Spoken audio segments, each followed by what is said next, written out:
Hello students, we are studying combustion and flame. So this is our session 5. In previous two sessions, we have learned that conditions which required for combustion. So that we all know right now that for combustion we need a heat, we need a oxygen and we need a fuel. Okay, the major thing is heat. Then automatically if we supply fuel to that material, it will easy for that material to catch the ignition temperature that we already learned in our session 4. Then the major thing is oxygen. If air is not there, the substance or the material unable to burn. Okay, so these are the major thing that required for combustion. Because of that, we know this triangle as a triangle for combustion. Because if we not supply heat to the material, it can't burn automatically. For easy burning, if we provide fuel that we have did in one activity, coal take a time for combustion.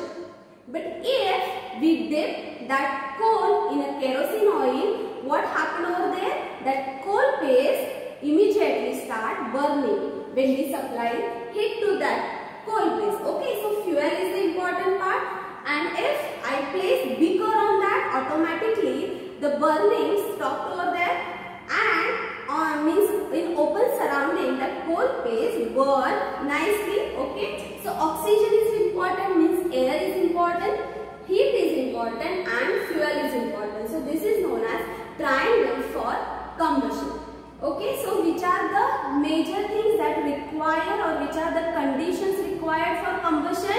Yes, tell me. Fuel, heat, oxygen and the fuel. So that we all know that liquid fuels are there, solid fuels are there, as well as gaseous fuels are there. Like liquid, there is a petrol, diesel. For solid, we can use coal and charcoal. And for gases, we can use CNG and LPG as a fuel.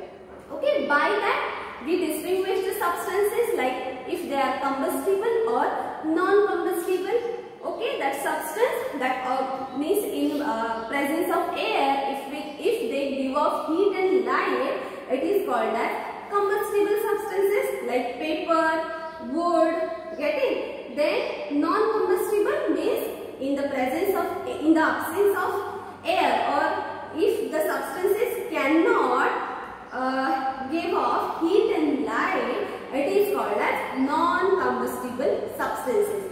For example, yes, tell me, glass, sand, these are the substances which we known as non-combustible substances. Up to that, all the things are clear to you? Okay. In the session 4, we have learned about ignition temperature. What is mean by ignition temperature? It is the lowest temperature at which substance starts burning. Okay, for that I want to give you one example. Coal.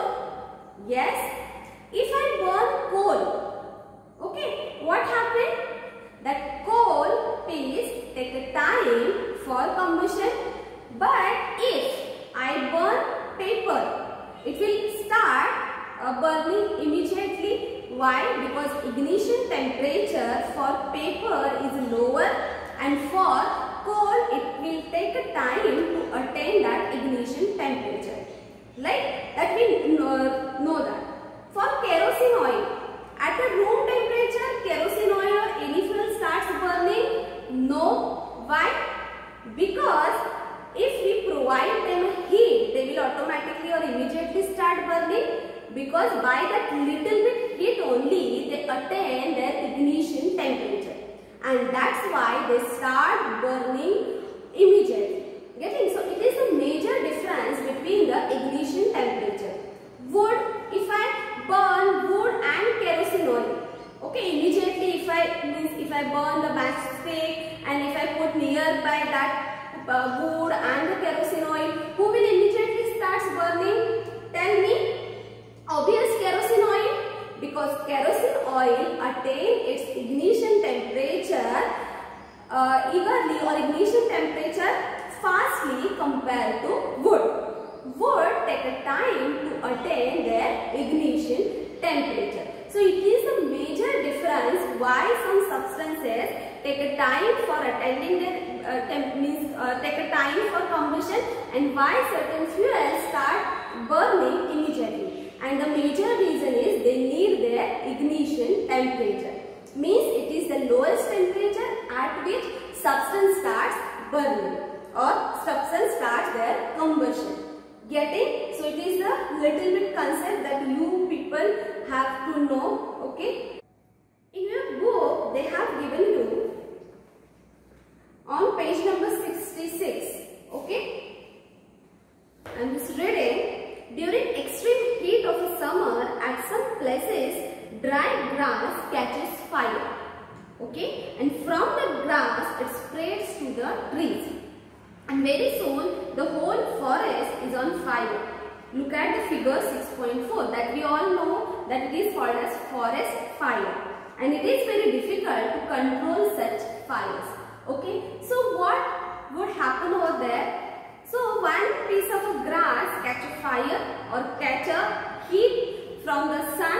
Okay. So that from that heat that grass starts fire or they catch a fire, and it will spread to all the forest.